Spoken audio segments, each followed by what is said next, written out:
ارے میرے بھائیو، اللہ نہیں چاہتا کہ طلاق ہو. اللہ اپنے نبی کو سفارشی بنا کے لا رہا ہے کہ اس کا خیال کرو، طلاق نہ دو. اگر دینی ہے تو پھر یہ طریقہ ہے. اللہ اپنے نبی کو بیچ میں لا رہا ہے کہ بچو اس سے، بچو اس سے. امام غزالی کی روایت ہے کہ جس کی بیوی بدتمیز اور اس نے صبر کیا، جس کی بیوی بدتمیز اور اس نے صبر کیا تو اسے وہ اجر ملے گا جو نوح علیہ السلام اور لوط علیہ السلام کو ملا. جس کا خامد بدتمیز اور اس کی بیوی نے صبر کیا تو اسے وہ اجر ملے گا جو حضرت آسیہ کو فرعون کی زوجیت میں ملا. میرے بھائیو، سب سے اہم رشتہ خامد اور بیوی ہے. سب سے اہم رشتہ خامد اور بیوی ہے. سب سے اہم رشتہ خامد اور بیوی ہے. یہ میں ہوائی فائر نہیں کر رہا. گنو ماں باپ کے لیے کتنی آیات ہیں؟ چند. ماں باپ کے عظمت احترام چند آیات، اولاد کے لیے چند آیات، بہن بھائیوں کے لیے چند آیات. لیکن خامد اور بیوی کے لیے سینکڑوں آیات ہیں. پورا مضمون چلتا ہے، پوری صورت چلتی ہے کہ ایک گھر کیسے آباد ہو. قرآن نے کس رشتے پر زور دیا وہی اہم ہو. کسی رشتے کو اپنی نشانی نہیں بتایا، کسی رشتے کو اپنی نشانی نہیں بتایا. میں نے ماں باپ دیے، میری بہت بڑی نشانی. میں نے اولاد دی، میری بہت بڑی نشانی. صرف ایک رشتے کو کہا میری بہت بڑی نشانیوں میں سے، جیسا کہتا ہے ان فی خلق السماوات والارض، زمین آسمان، واختلاف اللیل والنہار، دن رات، والفلک التی تجری فی البحر بما ينفع الناس، سمندر میں کشتیاں، وما انزل اللہ من السماء من ماء فاحیا به الارض بعد موتها، آسمان سے بارش، وبث فیہا من کل دابہ، اور اللہ کی مخلوق چلتی پھرتی، وتصریف الریاح، اور ہواؤں کا ہیر پھیر، والسحاب المسخر، زمین آسمان کے درمیان بادل. ان سب کو اللہ کہتا ہے لآیات، یہ میری بہت بڑی نشانیاں ہیں لقوم یعقلون، عقل والوں کے لیے. اب اس طرح اللہ نے خامد بیوی کے رشتے کو بھی فرمایا کہ میری بہت بڑی نشانی ہے. من آیاتہ ان خلق لکم من انفسکم ازواجا لتسکنوا الیہا وجعل بینکم مودۃ ورحمہ ان فی ذلک لآیات لقوم یتفکرون. میری بہت بڑی نشانی کہ میں نے خامد اور بیوی کا رشتہ بنایا، اور اس میں 3 چیزیں ڈالیں، سکون ڈالا، محبت ڈالی، ہمدردی کو ڈالا. اولاد سے گھر بھرا ہو، بیوی نہ ہو تو کہتا گھر ہی ویلا پہ، گھر ہی ویلا پہ. پوتے پوتیاں ہوں، خامد نہ ہو تو بیوی کہتی گھر ہی سونا ہے، گھر ہی سونا ہے. تم سارے علماء مفتی بیٹھے ہو، کہیں ساس بہو کے رشتے کے کوئی حقوق آئے ہیں؟ کہیں سسر اور بہو کے رشتے کے کوئی حقوق آئے ہیں؟ لیکن میرا معاشرہ سارا حق ساس سسر کے آنے والی بہو پر ڈالتا. خامد تو بیچ میں شامل ہوا جائے، بچو پتہ نہیں کدو آ گیا، تو پچھاڑ سانو کرن دے جو کرنا.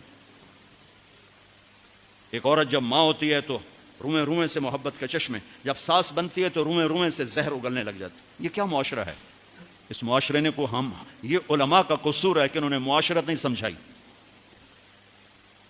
ایک اس رشتے کی اہمیت اس وجہ سے سینکڑوں آیات ہیں، ایک اس کی کمزوری اس وجہ سے، اس کو بچانے کے لیے. چونکہ ماں بیٹے کا رشتہ ٹوٹتا نہیں، بہن بھائی کا رشتہ ٹوٹتا نہیں، باپ بیٹے کا رشتہ ٹوٹتا نہیں، خامد بیوی کا رشتہ ایک بول پر ٹوٹ جاتا ہے.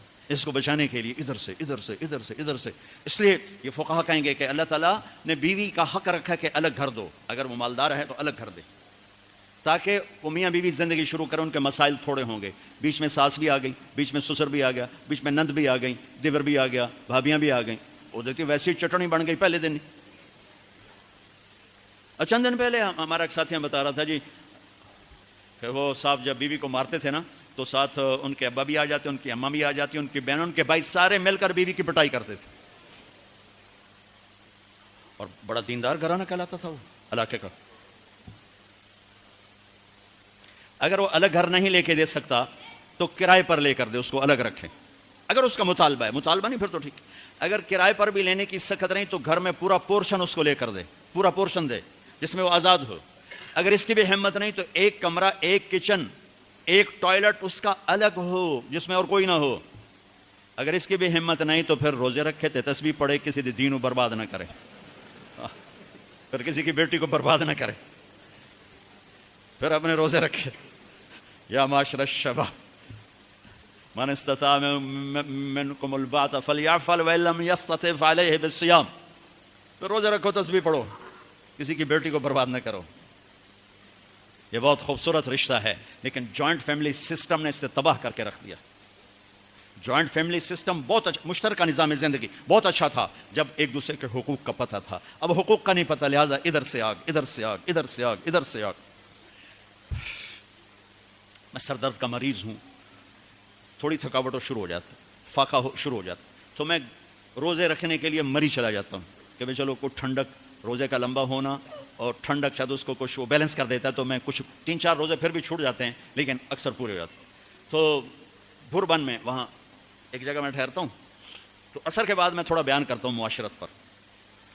تو پہلی دفعہ جب میں وہاں ٹھہرا تو 8ویں دن امام مسجد کی بیوی آئی ہمارے پاس، میری بیگم کے پاس، کہ جی بیگم صاحب میں نے آپ کا اور مولانا کا شکریہ ادا کرنا ہے کہ آج میری زندگی کا پہلا ہفتہ ہے میرے خامد نے مجھے مارا نہیں. پہلا ہفتہ امام مسجد، امام مصلی پہ کھڑے ہونے والے، آج پہلا زندگی کا ہفتہ ہے میرے خامد نے مجھے مارا نہیں، ورنہ میری ہر دوسرے دن پٹائی ہوتی تھی. اور 10ویں دن امام صاحب خود آ گئے کہ مولانا صاحب ہمیں پتہ ہی نہیں تھا زندگی کیسے گزار، ہمارے جو ماحول میں تھا ہم وہی کر رہے تھے. تو میرے بہنوئی نے میری بہن کی ایک دفعہ ٹانگ توڑی، ایک دفعہ بازو توڑا، اور عالم دین ہے، عالم دین ہے. ہمیں کسی نے یہ بتایا نہیں تھا، ہم نے زندگی میں پہلی دفعہ یہ باتیں آپ کے منہ سے سنی کہ زندگی کیسے گزار. تو فرحان کی زندگی فتوے سے نہیں چلے گی کہ میں مفتی نعیم کا بیٹا ہوں، یہ تو حسن اخلاق سے چلے گی، میٹھے بول سے چلے گی. میرے نبی حضرت عائشہ کو لقمے بنا کے کھلاتے تھے، کوئی اظہار عشق تھا، اللہ کی قسم اظہار تعلیم تھا، تعلیم تھی. سکھایا کہ زندگی گزارنی کیسے. ان کو آٹا گوندھ کے دیتے تھے، چونکہ ابھی شروع میں ان کو آٹا گوندنا نہیں آتا تھا تو آٹا گوندھ کے دیتے تھے. اور عرب بڑی بڑی بوٹیاں پکاتے تھے تو حضرت عائشہ بوٹی اٹھا کے ایسے نوچتیں اور پھر رکھ دیتیں. تو اللہ کے نبی بوٹی اٹھا کر جہاں سے حضرت عائشہ نے نوچا ہوتا تھا وہاں سے نوچ نوچ کے دکھا کے کھاتے تھے. میرے رب کی قسم اظہار یہ ہمیں تعلیم دی ہے کہ زندگی کیسے گزار. پھر بڑے بڑے پیالے ہوتے تھے پانی پینے کے، چھوٹے گلاس نہیں، چھوٹا گلاس تو بخل کی نشانی، اب تو اور چھوٹے ہو گئے کہ کپ کو گلاس بنا دیا. میرے بچپن میں مجھے یاد ہے اتنا بڑا گلاس ہوتا تھا، اور ڈیرے میں جتنے مہمان ہوتے تھے، کچی سڑکیں ہوتی تھی، مہمان کو ہمارے رشتہ دار یا دوست نہیں، راہگیر مسافر ہوتے تھے، ہر مہمان کو دودھ پلایا جاتا تھا رات کو. چونکہ جانور زیادہ ہوتے تھے تو ہمارا اکرام زیادہ سے زیادہ یہی ہوتا تھا، تو ہم سارے مہمانوں کو دودھ پلاتے تھے.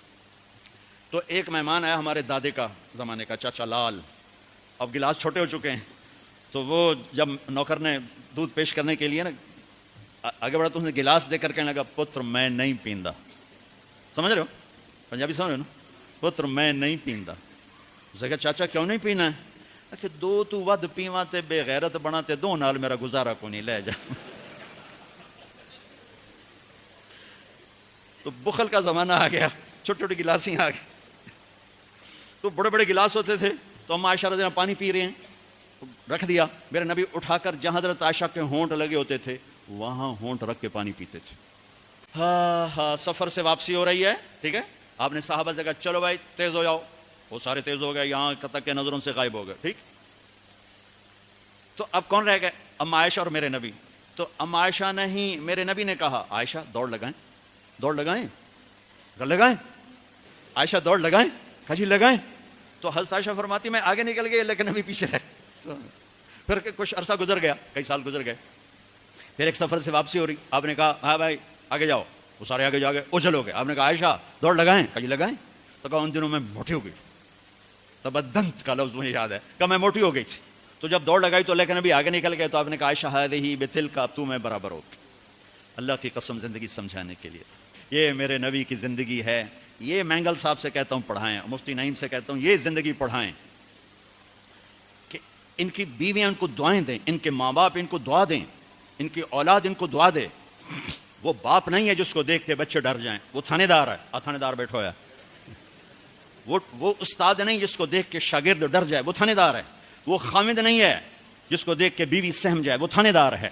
خامد وہ ہے جس کو دیکھ کے بیوی خوش ہو، باپ وہ ہے جس کو دیکھ کے اولاد خوش ہو، استاد وہ ہے جس کو دیکھ کے شاگرد خوش ہو.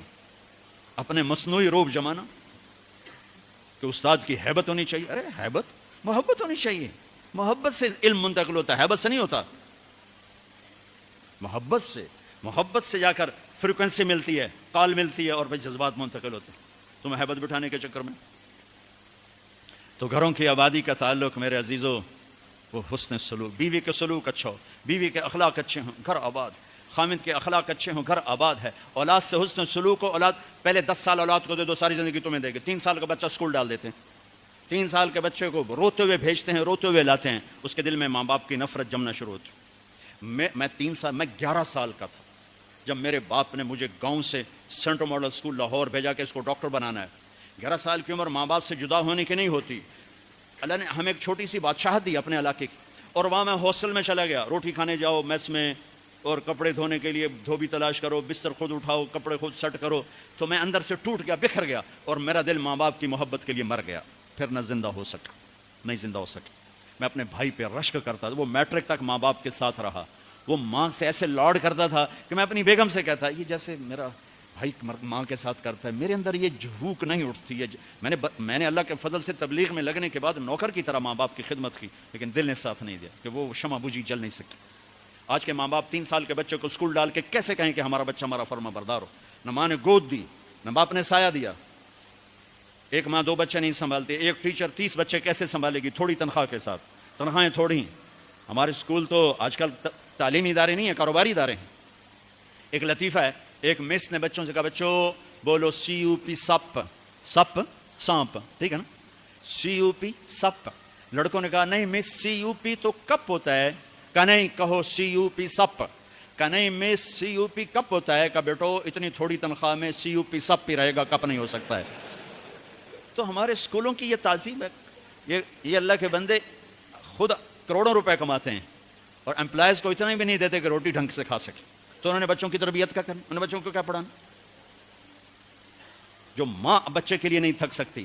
پھر اس موبائل نے اولاد ماں باپ کو ایک دوسرے سے کاٹ کے رکھ دیا. ہمارے فیصل آباد میں ایک خاتون اسکول ٹیچر اور خاوند ان کے اچھے پوسٹ پر، تو وہ پیپر چیک کر رہی تھی، رونے لگی. تو ان کے خاوند نے پوچھا کیوں رو رہی؟ اس نے ایک پیپر آگے کر دیا، رول نمبر ڈیش ڈیش. تو اس میں ایک تھا کہ آپ کیا بننا چاہتے ہیں. بچوں سے سوال آپ کیا بننا چاہتے ہیں. تو اس بچے نے لکھا تھا کہ I want to be a smartphone. میں اسمارٹ یہ موبائل بننا چاہتا ہوں، یہ آئی فون بننا چاہتا ہوں اور سیمسنگ فون بننا چاہتا ہوں، اس لیے کہ جب میں گھر آتا ہوں تو میں دیکھتا ہوں میری ماں مجھے اتنی توجہ نہیں دیتی جتنے اپنے موبائل کو دیتی ہے. جب میں اس سے بات کرتا ہوں تو مجھے نہیں دیکھتی، موبائل کو دیکھتی رہتی، مجھ سے باتیں کرتی ہے. اور جب میں اپنے ابا سے بات کرتا ہوں اپنے لیپ ٹاپ پہ بیٹھا ہوتا ہے، وہ اسے دیکھتا رہتا ہے، مجھے توجہ نہیں دیتا. تو اس سے اچھا ہے کہ میں انسان کی بجائے ایک موبائل فون ہوتا کہ میرے ماں باپ مجھ سے پیار تو کرتے. تو اس نے میاں نے کہا تو اس میں رو کیوں رہے ہو؟ کہ یہ تیرے بیٹے کا پیپر ہے، یہ میرے تیرے بیٹے کا پیپر ہے، یہ میرے تیرے بیٹے کا پیپر ہے. ایک اس موبائل نے ہماری زندگیوں کو تلخ کر دیا، برباد کر دیا، تباہ کر دیا. یہ استعمال کی چیز تھی نہ کہ ہلاکت کی چیز. میراسیا نو پتر ملیا انہیں چم چم کے مار چھڑیا. پاکستانیوں کو موبائل ملا، ٹوائلٹ میں بھی بول رہے ہوتے ہیں، ٹوائلٹ میں بھی سودے کر رہے ہوتے ہیں یہ یوسف جیسے. اتنی تلخ زندگی. گاڑی چلاتے ہوئے موبائل، کہاں ٹکر مارو گے؟ میرے کالج کا جگری یار 2 ٹکڑے کر دیا بس والے نے اس کے پیچھے، پوری گاڑی اس پہ چڑھا دی.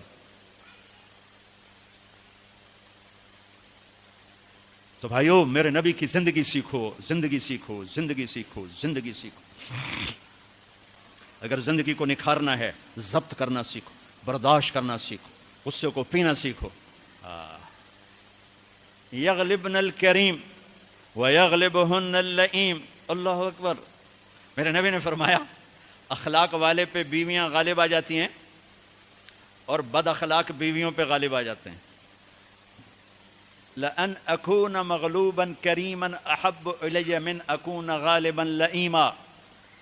میں اخلاق والا بن کے بیوی سے دب کے رہوں، یہ مجھے پسند ہے اس بات سے کہ میں بد اخلاق ہو کر، کمینہ ہو کر بیوی پہ غالب ہوں. لئیم بد اخلاقی کی آخر جس کو ہم کمینہ کہتے ہیں. خیرکم خیرکم لأہلہ وأنا خیر لأہلی. میرے نبی نے فرمایا سب سے بہترین مسلمان وہ ہے جو بیوی سے اچھا سلوک کرے، اور میں تم میں سب سے اچھا سلوک کرتا ہوں اپنی بیویوں کے ساتھ. تو میرے عزیزوں، میرے بھائیوں، کسی بھی انسان مرد عورت کی زندگی کی خوبصورتی، خوشحالی، خوشحال، خوش ایک کیفیت کا نام ہے، حال ایک لمحے کا نام، لمحہ موجود کو حال کہتے ہیں. خوشی ایک کیفیت ہے. لوگ کیا سمجھتے ہیں؟ خوشحال ہے، پیسے بہت ہیں. میں نے تو کسی پیسے والے کو خوشحال نہیں دیکھا، سب کو میں نے اپنے مسائل کا میں گھرا ہوا دیکھا ہے. خوش اور حال 2 لفظوں کو ملا کر گیا خوشحالی، خوشحال. ہر لمحہ موجود میں خوشی ہو، ہر لمحہ گزرنے والے میں خوش ہوں. اس کا تعلق میرے آپ کے اخلاق کے ساتھ ہے، پیسوں کے ساتھ نہیں، چیزوں کے ساتھ نہیں. تو بھائیو اپنے اخلاق بنائیں، میں بھی بناؤں، آپ بھی بنائیں. اور میرے نبی نے کہا علی میں تمہیں اولین و آخرین کے اخلاق بتاؤں. اولین و آخرین کا جی کیا ہیں؟ وتصل من قطعک وتعطی من حرمک وتعفو عن من ظلمک. جو توڑے اس سے جوڑ، سبحان اللہ، جو نہ دے اس کو دے، جو زیادتی کرے اسے معاف کر. کہ یہ اولین و آخرین کے اخلاق. اور جو یہ سیکھ گیا، آپ نے کہا میں ضامن ہوں جنت الفردوس میں گھر لے کر دوں. اس کا نام تزکیہ ہے، اس کا نام اخلاق کی انتہا کا نام تزکیہ ہے. صرف قلب جاری ہونے کا نام تزکیہ نہیں، اخلاق کی انتہا پر پہنچنے کا نام تزکیہ ہے. تو میرے عزیزو، اپنے آپ کو بھی سناتا ہوں، آپ کو بھی، فرحان کو بھی، سب کو، ہم اپنے گھروں کو خوبصورت بنائیں اچھے اخلاق کے ساتھ. جس کے اخلاق اچھے ہیں، جسے برداشت کرنا آتا ہے، تعریف کرو. اپنے بچوں کی تعریف کرو، اپنے شاگردوں کی کوئی خوبی دیکھو تعریف کرو، اپنی بیوی میں کوئی خوبی دیکھو تعریف کرو، اپنے ماں باپ میں کوئی خوبی دیکھو تعریف کرو. بیوی اپنے خاوند میں کوئی خوبی دیکھے تعریف کرے تو دل بڑا ہو جاتا ہے. خوشامد حرام ہے، تعریف حق ہے. جو آپ سنتے ہو حدیث پاک، جو تمہارے منہ پہ تمہاری تعریف کرے اس کو منہ میں مٹی ڈالو. یہ اس سے مراد تعریف نہیں، خوشامد ہے. جو تمہاری خوشامد کرے اس کے منہ میں مٹی ڈالو. یحبون ان یحمدوا بما لم یفعلوا، یہ خوشامد ہے. تعریف کسی مسلمان کا جائز حق ہے اس کی خوبی پر. اپنی بھی وہ ڈاکٹر عبدالحی صاحب رحمۃ اللہ علیہ ایک مرید کے ہاں گئے کھانا کھانے. تو کھانا ان کو پسند آیا. انہوں نے مرید سے پوچھا کس نے بنایا؟ کہا جی میری بیگم نے بنایا. کہا بلاؤ. وہ بیگم آ گئی تو کہنے لگے بیٹی میں نے آپ کے ہاتھ کا پکا کھانا کھایا، بہت بڑھیا تھا، بہت پسند آیا، جزاک اللہ خیر، جزاک اللہ خیر. تو وہ بیگم رونے لگی زاروں قطار. تو ڈاکٹر صاحب رحمۃ اللہ علیہ نے پوچھا بیٹی رونے کی کیا بات ہے؟ کہا حضور آپ کے مرید کے پاس 30 سال ہو گئے، 30 سال میں ایک لفظ کبھی میں نے اپنی تعریف کا نہیں سنا. دنیا کا بڑا بخیل انسان ہے جو کسی کی جائز تعریف بھی نہ کر سکے. تو بھائیو، رشتوں کو پانی پلاؤ حسن سلوک کے ساتھ.